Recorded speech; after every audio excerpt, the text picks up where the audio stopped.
Over nearly 20 years as an early childhood education professional, my understanding of quality in education has continued to grow.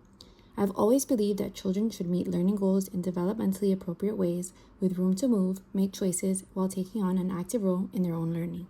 My perspective has developed through experience, self-study, and visits to progressive schools across the United States. Later, my work as a class assessor gave me a more formal way to examine the quality of educator-child interactions. During my study abroad experience in Trentino, Italy, I visited several early childhood schools. At the Scuola dell'Infanzia in Vigo de Ton, my understanding of what it means to respect children as capable participants in their own learning expanded in a way I had not experienced before. An explanation from teacher Giovanna stayed with me.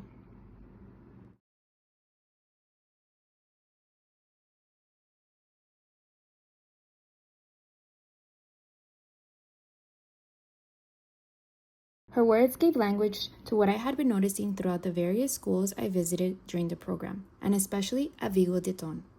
Children chose which classrooms they wanted to enter, making autonomy part of the daily organization of their school. In the sensory motor room, children used movement as a language while becoming more aware of what their bodies could do. Watching the teacher quietly observe their actions and interactions brought Loris Malaguti's view of the educator as an observer to life for me. During a classroom reenactment of a play, the teacher's narration kept the story moving, but the experience still belonged to the children.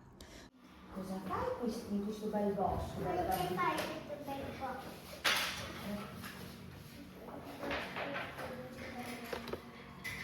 The respect that teachers trusted the children to carry their roles was palpable, and even more so in the way the children helped each other throughout the experience.